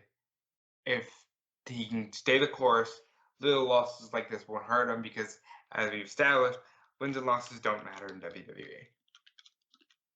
Nothing major to talk about on NXT UK besides the fact that the main event saw Mustache Mountain become the number one contenders for the NXT UK Tag Team Championship. So maybe, like, how many years after NXT UK formed, they'll finally win those tag titles. Well, wait. Oh, that's right, because they were NXT. Yeah, they're NXT Tag Team Champions. Ooh, wow. That's crazy. Yeah, so they've already had a match with Pretty Deadly in the past and lost that, so maybe now will be the time they actually do get the victory, but we'll wait and see. SmackDown, we had a 6-woman tag to start the show. It was multiple people that were representing both the Raw and SmackDown teams. The SmackDown team for Survivor Series. We had Shotzi, Natalya, and Shayna Baszler on one side. Oh no, it was Shotzi, Natalya, and Shayna Baszler on one side. Aaliyah, Sasha Banks, and Naomi on the other side. Naomi, of course, the odd woman out in terms of appearing on this thing because of the issues that she's had with Sonya Deville. And it was a match that happened, and it ended with Aaliyah reversing a Natalya sharpshooter attempt, and then scoring the roll-up to get her first victory in her first match on SmackDown. And then it was announced immediately afterwards in a backstage vignette that Aaliyah had been taken out of the Survivor Series team. Obviously, it's going to be for Sonya. So, I assume so. I mean, that makes the most logical sense that she'll take the place. But why are they now building her? Well, they've obviously built up a rivalry that I've enjoyed so far between her and Naomi. Why is Aaliyah now in the mix as well? Because Aaliyah is expendable. I guess so. But first of all, Aaliyah's a babyface now on SmackDown after being heel basically for the vast majority of her NXT run. And she's kind of just there as a warm body, as we'd say, probably. Yeah. And when we'll talk about some stuff that happens on the other side, more in the women's division later on, but it's very, even though she's got the victory here, this basically confirmed my suspicions that she's not going to make any real impression over on SmackDown going forward. Yeah, it's just amazing that she's surrounded the undercuts, and I think that must have been like a no. She's been here forever. Please don't do this to her. Like, please give her a shot on the main roster. Because she was there when the fucking Horsewomen were still in NXT. So we had a tag team match with Rick Boogs and Shinsuke Nakamura taking on Los Lotharios. Okay, first of all, I love Los Lotharios. I think they need to they need to build a tag team division just so that these people can have a reason to be paired because they're great. And this is another fucking case of champion needs the pin. Yeah, I know. It's when was the last time? Like, it felt like because I do the September power rankings. 27th. Yeah, I know. I do the power rankings every single week, and there was a long time where Nakamura was just winning, and obviously he won the title, and it's just like, okay, but he hasn't won it. As you say, he hasn't won in ages, and it's just get the belt off of him at this point. If you're just going to book him like this, like, why is he still Intercontinental Champion? This is why another thing that is a sore spot for Tony Khan is when they get mad.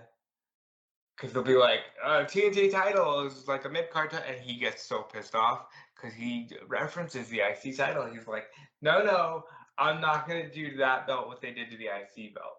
Like, the IC belt, it fluctuates because, like, if Brock Lesnar wins the title at WrestleMania and goes away, the IC title will become, it's the most prestigious title in WWE, and it's been held by Shawn Michaels and Bret Hart, and these are the real wrestlers belt, and then it'll main event pay-per-views.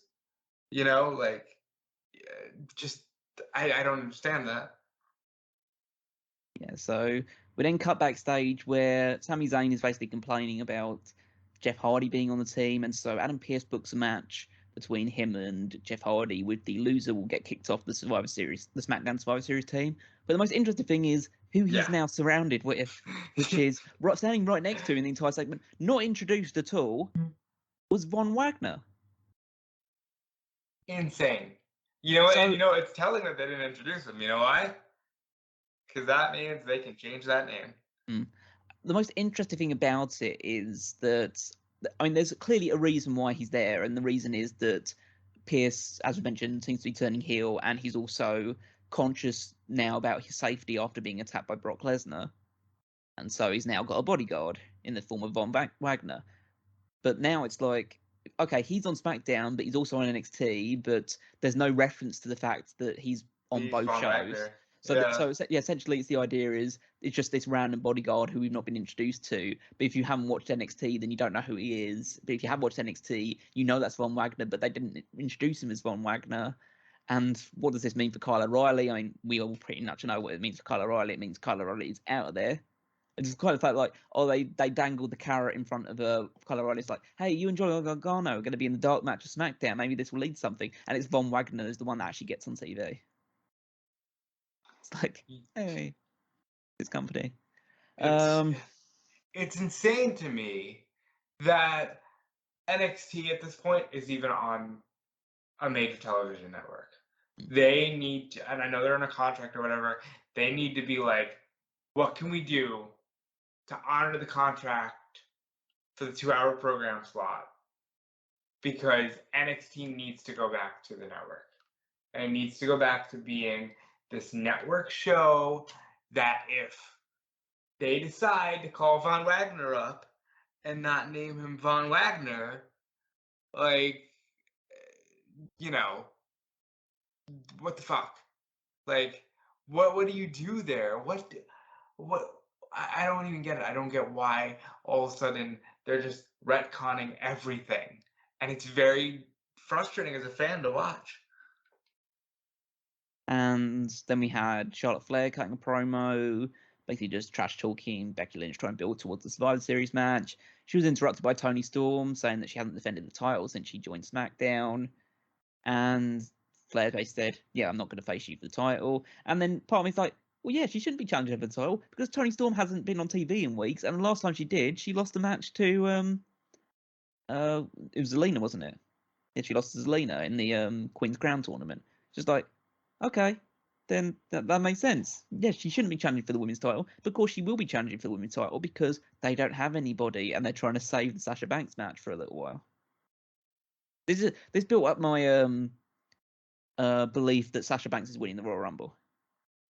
Yeah, Sasha is so like my 3 for the Royal Rumble. Well, I said one would be Bianca, but like the other 2, and I know people hate the Horsewomen, but the other 2 would be if Bayley rushes back and can do it, then she does it. If not, then Sasha has to do it. Just check that off her list. Because what else do you do? Yeah, so that's the little placeholder thing that's going on in the meantime. At least that's what it seems to be. Jeff Hardy and Sami Zayn had a match. Jeff Hardy defeated Sami Zayn, and that means Sami Zayn is no longer on the SmackDown Survivor Series team. So, but there wasn't a announcement of who's going to be replacing him. So we'll have to find out who that will end up being. I assume they'll do that next week. So it means that we'll do the Survivor Series prediction going in blind with the SmackDown men's team. Which is, I'm assuming it'll be Von Wagner. They haven't given him a name yet, but I'm sure it'll be him. Because who else they got? I'm trying to think. I mean, you got Madcap Moss if you wanted to throw in that tag team side of things. Riddick Moss as well was not Riddick Moss. Ridge Holland. I always get those two confused. Ridge Holland has been appearing backstage now. Ridge Holland or Sheamus. Sheamus is coming back next week. Yeah, Cesaro obviously was talking to a Ridge Holland as well. So they do have names, but none of which is obviously like, oh, that's super exciting. That person is going to be on the SmackDown team instead. And then in the main event, we had the Roman Reigns against King Woods, and they gave Woods a lot in this match. Woods actually was going to get the victory, it seemed, over the springboard elbow drop, but then he was pulled out of the ring by the Usos, causing a DQ. They attacked him with the steel steps, launched him over the announce table, and then Reigns bended the knee because he lost the match technically, but they only did that in order for him to be crowned with Woods' crown. So it's a big deal for Woods, it seems. I'm torn between this was awesome and great, and I like that they're doing this and giving Woods all of this, and they gave Woods way too much against Roman Reigns on an episode of SmackDown. And that's hard because it's like I want Woods to be elevated, but I also feel like you gotta kind of look at the playing field and go, if this dude smashed John Cena, why is Woods nearly paying him? Like that's, and you tell me, like, is that a shot? I don't feel like that's a shot. I don't mean it to be one, but like, if this dude is smashing Bryan Danielson, Edge, John Cena, and Brock Lesnar, why is Woods nearly paying him? I mean, eventually you do have to. You have to build somebody. Yeah, you have to build people. So I know from our perspective. Sword. I know from our perspective because we've seen Woods for years and years, and he's always been at a certain level. So, but it's like with the Kofi thing as well. It's like eventually you've got to use people like this because who else is there? And I credit them for giving Woods a lot in this match and helping him like almost establish himself a little bit more and getting close to beating Reigns, because that makes any challenge attempt he make a little bit more creditable, even though we all know he's not beating Roman Reigns for the Universal Championship. But yeah, so I guess I have some good vibes there, but then again, he's not going to win, and we know that he's not going to win. So really, does it accomplish anything? It's the double-edged sword of like, yeah, build new characters, but also if you're not going to go all the way, and if you're saving him for a bigger superstar, like one of the names that you've already had him smash, and you're going to only have Xavier Woods in the Andre the Giant Memorial Battle Royal at WrestleMania, then maybe don't have, Roman Reigns do all this. I am still of the opinion that they should try to shoehorn that New Day three-way for a WrestleMania match, because it's the only way I see them, all three of them, doing anything of note at this point. And it's not like I don't want them to break up, but Woods is the king of the ring. He can say, I demand a WWE Championship match, or whatever. Or maybe he can just say, as king of the ring, I demand to be number 30 in the Royal Rumble and win the Royal Rumble. I don't know. But like, him facing Roman, as good of a match as it is, I don't believe he's going to beat Roman. So maybe you just don't put him in there with him. It's kind of gotten to that point for me, where it's like, are you hurting Roman if you give a guy like Woods too much? But again, I also want new stars. It's hard. Basically, WWE books like shit, and it's hard. So let's move over from the WWE side of things. Let's talk a little bit about that AEW. I guess we won't go into too much detail here because we spoke a lot about the AEW on the predictions for Full Gear. So if you want to check that out, that gives us a bit more thoughts about the actual matches coming up on the show itself. But we'll break down the card still. There's still a few interesting things that were not related to Full Gear directly. So opening match was Bryan Danielson against Rocky Romero. Before the match itself, the most interesting aspect was the announcement that the Best Friends have joined Chaos Stable, the Chaos Stable in New Japan. The Chaos Stable, of course, being the one that's led. Yeah, so Orange Cassidy, potentially Statlander. You would think so as well, I guess. But so essentially, that's Cassidy. I think both Trent obviously was part of Chaos before leaving New Japan. So I don't know whether that's him coming back or the fact that he was already part of it. Chuck Taylor was already part of Chaos as well.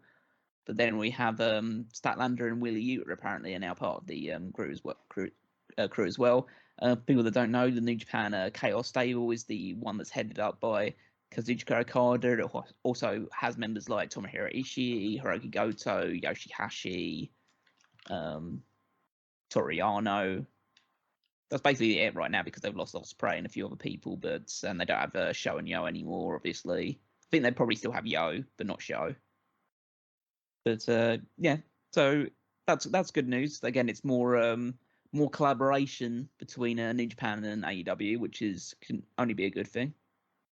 Yeah, I think that's fantastic. Tony Khan casually said, "We will find out if Orange Cassidy has anything to do with chaos." And people immediately took those words and said Okada's coming into AEW, which was not what Tony Khan said.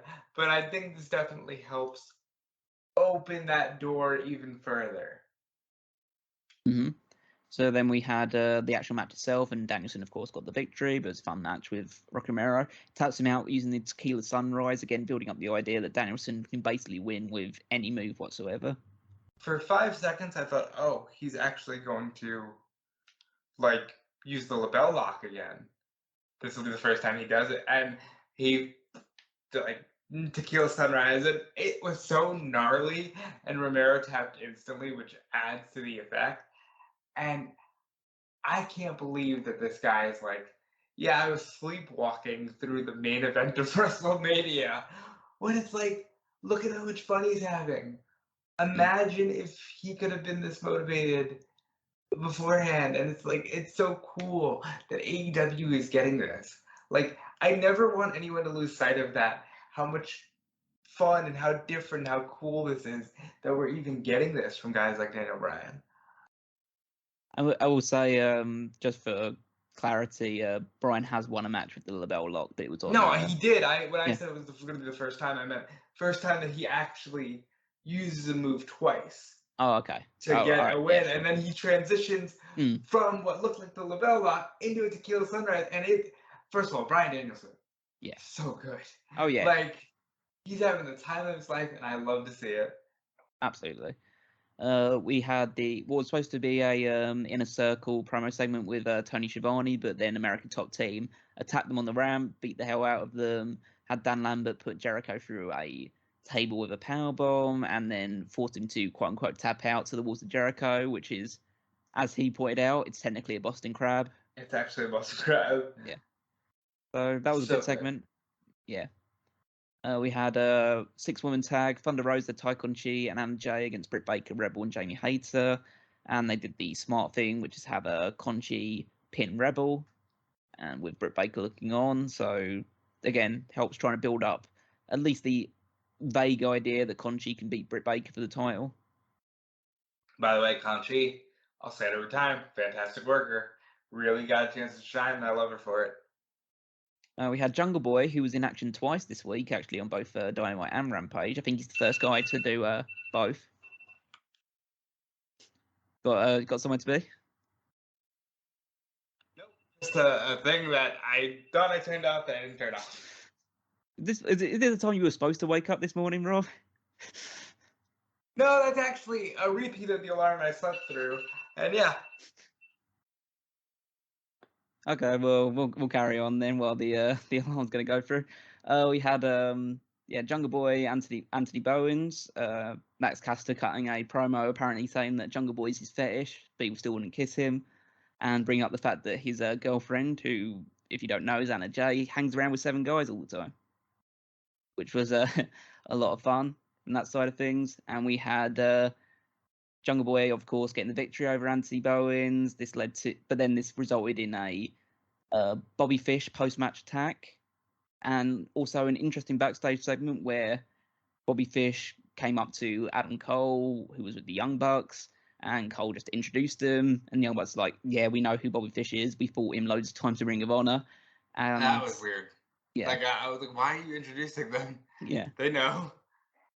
Yeah, so I guess it was just... I guess he's been out of Ring of Honor for a while, but then again, Bobby Fish was out at the same time that Cole was, so I guess it doesn't really make any sense. But yeah, that's also it's fueling more ideas of Kyle O'Reilly could turn up. Oh, we could have Undisputed Era in, but we spoke about that a lot already. And I honestly, with Von Wagner on SmackDown, it looks even more like, alrighty, Kyle, doors open. Wardlow squashed Wheeler Yuta, delivering 4 consecutive power bombs to him. Beautiful. There was a Hardy family office beatdown of the best friends afterwards. So, and that led to another match on Rampage. That, but yeah, whatever. We'll mention that. We'll get to that on Rampage. There was a really fun tag team match of Matt Sydal and Lee Moriarty. They lost to Dante Martin and Leo Rush, and that was super exciting. It was a very, very good match. Yeah, and that was very good. And Lee Moriarty got a lot of love, and I think he's going to be the way that people talk about, like, oh, WCW gave us Eddie Guerrero, and I think Lee Moriarty will be one of those people for AEW. We had Pac against Dax Harwood in another very good match. Dude, they wrestled for like, I think it must have been like a total of like 10 minutes, and it felt like a 30-minute classic. It included something that's become now a Pac speciality, which is the brainbuster off the top rope. What a move. Looks like it killed the man, and fantastic. Great match altogether, and I think everybody kind of came together with this idea of, yeah, I didn't know I wanted to see this one, but now I want to see it again and again. So Pac locked in the Brutalizer. Dax Harwood immediately tapped out, trying to preserve himself for the tag team title match that's coming up at Full Gear.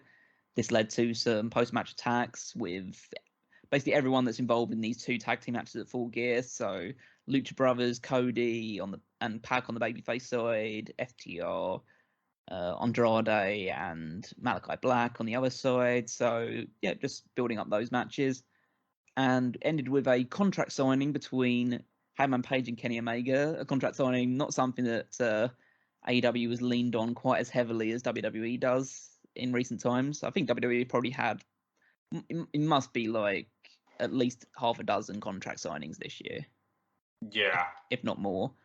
That's the beauty of, like, you only need 4 pay-per-views a year, and usually only one of the matches will get a contract signing, if that. So it's really cool to see.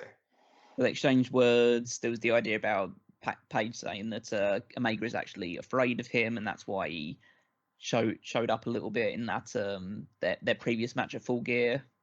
And Omega basically saying that he's still proud of him and offered a handshake. But then after the handshake, Page was attacked by this errant cameraman who turned out to be Don Callis in disguise. They busted him open. Omega signed the contract in Page's blood. And yeah, it was a very effective go-home segment before the pay-per-view itself.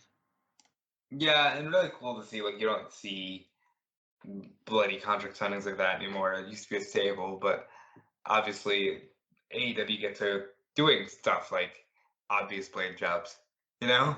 Yeah. And I just enjoy seeing classic angles like that still play out today. I also forgot to mention that there was a backstage, not a brawl, but at least confrontation between Eddie Kingston and CM Punk as well in the parking lot.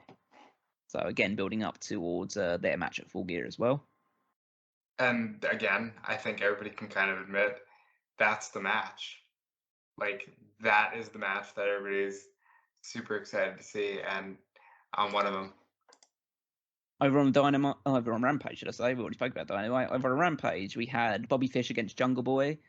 Jungle Boy gets another victory, so second straight win in a matter of days, forcing Fish to pass out in the snare trap. And yeah, we had some more fighting between the Super Click and Jurassic Express and Christian Cage. And yeah, again, more just build up for the 6-man tag that's coming up. But yeah, they're again protecting Jungle Boy. This was great, and more Undisputed Era interaction, which is always fun to see for me. And I was a huge fan of all this. Had Jade Cargill squash Santana Garrett in building up to her upcoming match with Red Velvet in the TBS tournament. Red Velvet got a bit of head games on them a little bit by pushing a cake into Smart Mark Sterling's face. So they haven't given her like a match yet, right? Like an actual You're Not, trying. I'd say match. probably the longest match that she's had is that tag team match that she debuted in, pretty much. Right. So I'm kind of wondering, okay, when is she going to be tested? And are we going to ultimately be disappointed? It's hard to say because I think that what she does, she's very good at, but there's eventually, if the tournament progresses as we expect it to, she's going to face Thunder Rosa in the semi-finals, and that kind of is where she needs to be. That needs to be a slightly longer match, you'd imagine. And she's been involved in that. Obviously, she was in that tag team match, and she was in the triple threat match with Thunder Rosa and Nyla Rose a little while ago as well. So it'll be interesting to see what she does in a one-on-one environment against someone of Rosa's stature.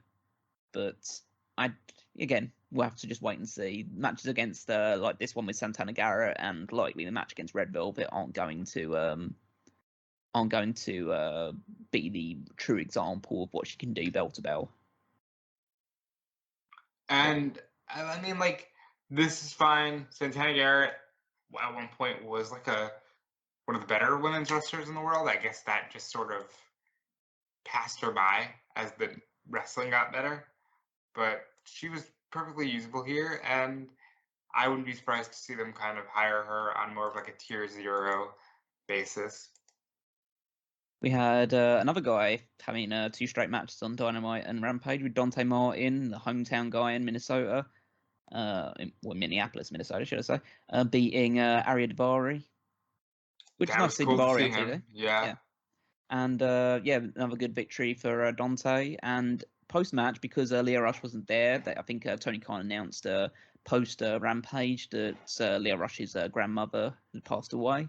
Yeah. Obviously, condolences to his family. Condolences indeed. And Tony Khan has been very nice about just making sure that anytime he did an appearance, he said, our thoughts are with Leo. And that's clearly, I guess, what you need to see in wrestling. And it's nice to see wrestlers have that support.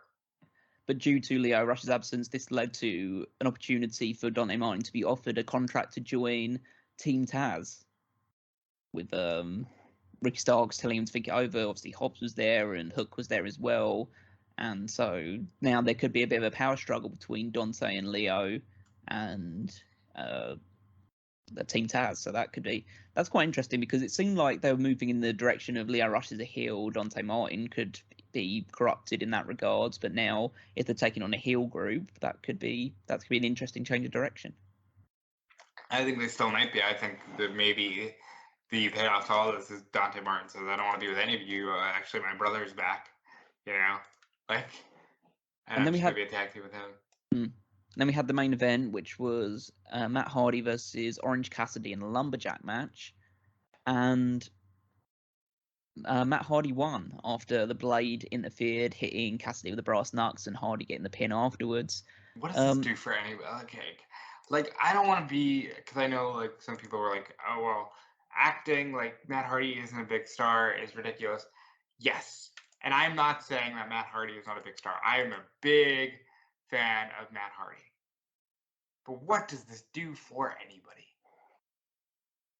My assessment is that it does make little sense on the surface because Cassidy is obviously the much bigger name on the AEW spectrum. This feud had been going on for a long time, so this would be a good opportunity to end it with Cassidy getting the victory. And you Cassidy just move on flat out said, no matter what, I'm done with you here. Yeah. But it turns out that's probably not going to be the case. Because obviously with Hardy getting the victory, you have to imagine that Cassidy should be seeking to get revenge, same with the best friends. I did like aspects of this match in terms of Hardy calling out the bounty on them, on Cassidy, and then basically everyone in the Hardy family office and in the Nightmare Factory taking out all the baby faces outside the ring as well. So that added a bit more of a different flavour to a lumberjack match that I haven't really seen too much of before. But yeah, it does seem odd that he would lose here. But I think a lot of other people agree because of, again, what Tony Khan said post the show, that this is a vehicle to bring chaos into AEW. And so I think, based on the people that we know that are already in the country due to upcoming shows, that this is the vehicle to bring Okada and Ishii into AEW. But how, like... I know it's the weirdest thing to bring them in on, but like with Okada especially, you have Kenny Omega. Mm. Like, you have the thing. Like, literally, Omega could beat Hangman. This won't happen because Okada is wrestling against Buddy Murphy, of all people, that night, or tonight. But Okada, Hangman could lose to Kenny, and then Okada could show up, and people would be like, yep, we're getting an America Okada Omega match, and then you're good. Like, why would Matt Hardy be the way to bring in Okada? I guess it's just maybe it's less about the Matt Hardy thing. It's more about the best friends are now part of Chaos, and so this is a good vehicle. Like, it's a very logical way to get these guys in because these guys are linked to Chaos. Chaos are in the country. Let's get Chaos in and have them help out the best friends and lead to like some sort of 10-man tag maybe or something. And again, it's not the optimal way to bring Okada in, but I feel like, well, there's not really a bad way to bring Okada into the company. You're bringing Okada in, we're good. Yeah. So I get you. Yeah. So is it the right way of doing it? Does it make the most sense in the world? Absolutely not. I think it's a bit of a weird decision. But then I'll also say, if it leads to Okada and Ishii wrestling on Dynamite or Rampage, then I'm gonna thumbs it up anyway. Yeah. The ends justify the means. Oh, I actually never mentioned this thing on SmackDown. I know you actually alluded to it. What the fuck is going on with Jinder Mahal and Shanky? Yeah. So what the fuck is the real Slim Shanky? Like, you're gonna put them against Hit Row. Like, is this what that's the plan, I imagine. Yeah. Is this what you took Swerve Scott away from NXT for? The fuck. I'm gonna tell you, this is not giving me confidence of the Jinder Mahal face turn.